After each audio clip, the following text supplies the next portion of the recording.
Can you trust kurzgesagt videos? No. And ironically, the reason you can't trust them is that this video exists at all. Kurzgesagt, in a nutshell, has for me and many others defined what a great educational YouTube channel can be. With slick animations, compelling subject matter, they're almost criminally likable. They have good writing, interesting topics, and an adorable stylization that is hilariously juxtaposed with the serious topics that they tackle. And our story begins when I crossed paths with Philip Detmer, their founder, while I was deep in the research process for one of my videos. Okay, so remember a few weeks ago when I said I was working on a big project? Thanks for watching that video. That was sort of a mini coffee break. I'm in the middle of a big project right now, and I just wanted to get something out to you. I've been researching pop science. Pop science is fundamentally taking a complicated idea and simplifying it for a lay audience. And I was particularly interested in where that can go wrong. One of the obvious downsides is that oversimplification can lead not just to less information, it can lead to misinformation. One example of this that I found was Johann Hari's TED Talk, Why Everything You Know About Addiction is Wrong, and Kurzgesagt's adaptation, which they called Addiction. I found several problems with this piece. Some of the studies are disputed, and some of the video's claims are so oversimplified, it's downright misleading. I contacted both men by email hoping to learn how these videos came about, to explain to you how misinformation can occur. We'll get to Hari in a moment. Let's focus on Philip. On February 2nd, I emailed him, I have some tough questions about the video on addiction that Kurzgesagt did. It's one of your most popular videos. I'm worried that some of the major claims in that video are vastly oversimplified, if not outright incorrect. Did Kurzgesagt conduct an independent fact-checking of Johann Hari's book before agreeing to this? Almost immediately, Philip responded to me, very worried, and right up front said he didn't want to be quoted. And unfortunately, I agreed. Because of that, I won't be directly quoting him. What I will be doing is showing my emails to him and summarizing the exchange. I'm not happy with this compromise, but I can't let his actions be unchallenged. Everything, the lies, the manipulation, is in those emails. And the way you can know that these emails say what I say they say is that Philip Detmer only needs to say the word. If he disputes this and wishes to go on the record, I'd be happy to release those emails. I have nothing to hide. Philip responds on February 2nd. Essentially, he's not thrilled about the interview or video idea. He was worried that the video might be a call out. He basically says, hey, the addiction video wasn't perfect, but I feel it was good enough. And then he asks, what is your video all about? I share with him my idea and some of the questions and criticisms I had, and he replied to me that he would be interested in doing an interview, provided I wait. He was busy traveling and told me to wait till early March before we could do the interview. And March 3rd was the day I found out what Philip had been really busy doing. Too busy to answer my questions. He had been busy making my video for me for his channel. He even did me the favor and interviewed himself by answering all my questions. Let's take a look. I asked him, did Kurzgesagt conduct an independent fact-checking of Johann Hari's book before agreeing to this? Unfortunately, we did not reach out to scientists or do extra research on the papers that were the basis for the video's thesis. Kurzgesagt, That was actually, I don't know if you know, that was one of the questions I asked you in my email. That's what I was going to actually interview you on. No worries. we still got some questions. I'm worried some of the major claims in that video are vastly oversimplified, if not outright incorrect. We simplified an idea so much that it made a great story, but became distorting. I actually have to ask you first before, I mean, that's how an interview works. You wait till I ask the questions. Please wait till I ask the question. We're going to talk about the nature of pop science. You know, that's what my video is all about. We can convince massive audiences of narratives and stories about the world that can sometimes be overly simplistic and wrong about the evidence. We often look at creators on the internet for reliable information. We rely on the fact that they're careful and rigorous. The world is too complex for simple answers, and we don't want to be the ones giving them. Kurzgesagt, stop it. Stop answering my questions. It's not funny anymore. I just wanted to interview you and get this out of the way. You've had this addiction video up like 4 years, so I just wanted to ask a few questions about it, if you don't mind. So I want to talk to you about your addiction video still being up. So today, we deleted them. That's why I'm making this video, to explain to you how this video kind of came about. I bet all of you guys thought, oh, Kurzgesagt releasing a really great video about how he's reflecting on his research. No, No, he's preempting all my research. He delayed me in order to stall and get ahead of criticism, which, like, I guess maybe once you hit over 5 million subs, you just feel like you can take stuff from smaller creators, because in a way, what's the risk? Even if they do say something, you're going to win public opinion because you just have more fans. But I gotta tell you, it's so frustrating being that smaller creator. I mean, this has been a story I've been working 2 months on, and I get promised an interview by someone who stalls me, only to have all my questions and a main part of the video just swept right from under me. It's so frustrating, especially for that to come from one of the biggest creators on YouTube, one of the most respected creators.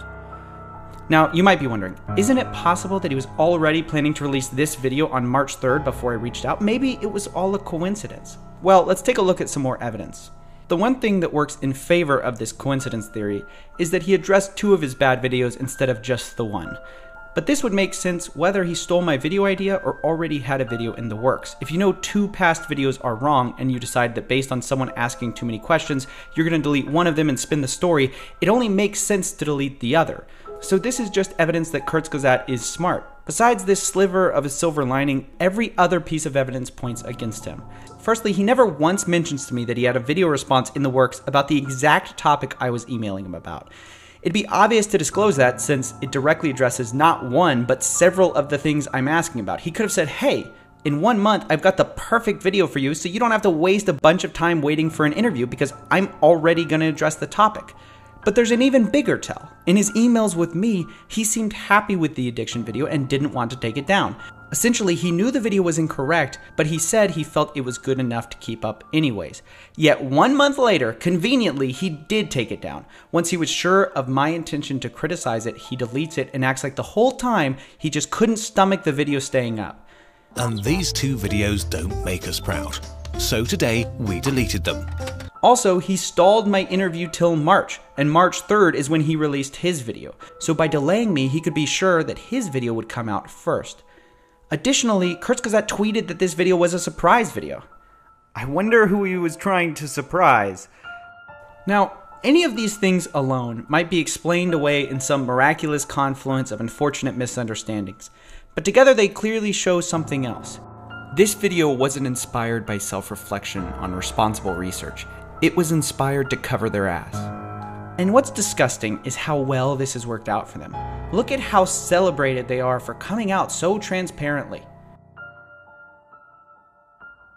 And I think what I find the most distasteful is not them trying to get ahead of a story, but the way they act so self-righteous and like they're such good ethical researchers. You can trust that every video we make is thoroughly researched and approved by different experts. You can trust that we know that we have biases and we try to overcome them. We want to move kurzgesagt further towards the trustworthy end of the spectrum. To parade around how responsible you are at a time when you're engaging in last-minute damage control is just, it doesn't scream trustworthy. So what should someone do if somebody reaches out with some criticisms? To see that, let's go back to Johan Hari, the journalist kurzgesagt quoted in their video about addiction. The addiction video was based on only one source that has amassed a lot of criticism over the years, that addiction is purely psychological and based on the life circumstances of the individual. This stance is still held by a number of addiction professionals, and we're not saying it's wrong, but a lot of others disagree, and it's not correct to present it as the truth. But here's the thing, Johan Hari doesn't believe that addiction is only psychological. That was the unfortunate implication of a rushed TED Talk. That's what happens when you cram a 400-page book into less than 20 minutes. But if you look at the book the whole thing is based on, or any of the podcasts he's done, it's clear that he doesn't hold such a simplistic view. This doesn't mean chemical hooks don't play some role. They do play a role. Talk about the reality of chemical hooks, if that's right. I think it's very important to understand in relation to opioids. From that alone, we know that Johan Hari doesn't believe only in psychological addiction. Clearly, kurzgesagt only ever heard the one TED Talk, animated it, and never even bothered to read his book. Even years later, while critically examining their older videos, they still never bothered to correct the record and say that Hari doesn't hold the simplistic views they're deleting their video over. Which brings us to the rather ironic conclusion. No, wait, it's not what you think. This is a big misunderstanding. You've got to believe me. They still haven't read the book. A book by the way, which says plain as day, but it would be absurd to say the chemicals play no role at all in, say, cigarette or crack addiction. That addiction is purely psychological. So how much is really due to the chemicals and how much is due to the social factors? What's the ratio? Hari, when I asked him what he thought about this idea that addiction is 100% psychological, says that this position isn't really held by anyone. It would be a real shame if we ended up with an artificially polarized debate built around straw men. It's totally false to frame this debate as there are some people who believe addiction is all caused by the environment, and there's these other people who think addiction is all caused by chemical hooks. That's nonsense. To put Hari in a loony category who believes something that no researcher believes, That addiction is purely psychological. all speaks to a lack of even surface level interrogation of Hari's ideas or addiction research. And that extends right up to the release of their last video, which reflects rather poorly on the idea that they've since become great researchers who go back and forth between books and real scientists. This stance is still held by a number of addiction professionals. I've interviewed, I would say, most of the leading experts in this field. I've never met anyone who says addiction is purely environmental in all cases. That would be ludicrous. No one thinks that. The reason I'm defending Hari so fiercely here is that while Kurzgesagt exemplified shady research tactics, Hari couldn't have been more forthright. He interacted with me seriously when I pointed out some criticisms. He asked my permission to correct it in the next edition of his book, and that correction is currently listed with a citation publicly on his website, alongside 20 other corrections to his book. To contrast this, Kurzgesagt dodged all my hard questions till they could use my criticisms and story before I could, and they didn't even bother to cite their sources. And when they did cite their sources, did so in a way that castigated them with an extreme view that nobody seriously holds.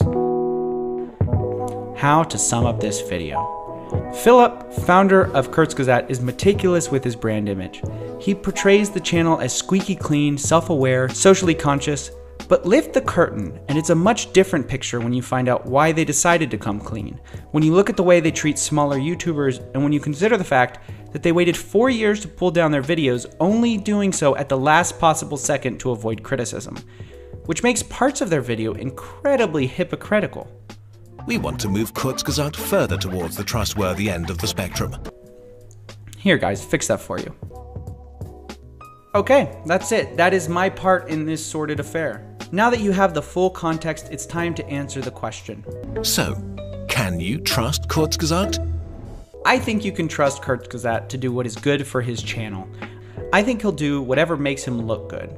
But I don't think you can trust him to correct himself or take down incorrect videos without external pressure. And I don't think you can trust him to read your research, and if he does read it, he might claim he thought of it himself. Simply put, I don't think you can trust him to do the right thing when no one's watching.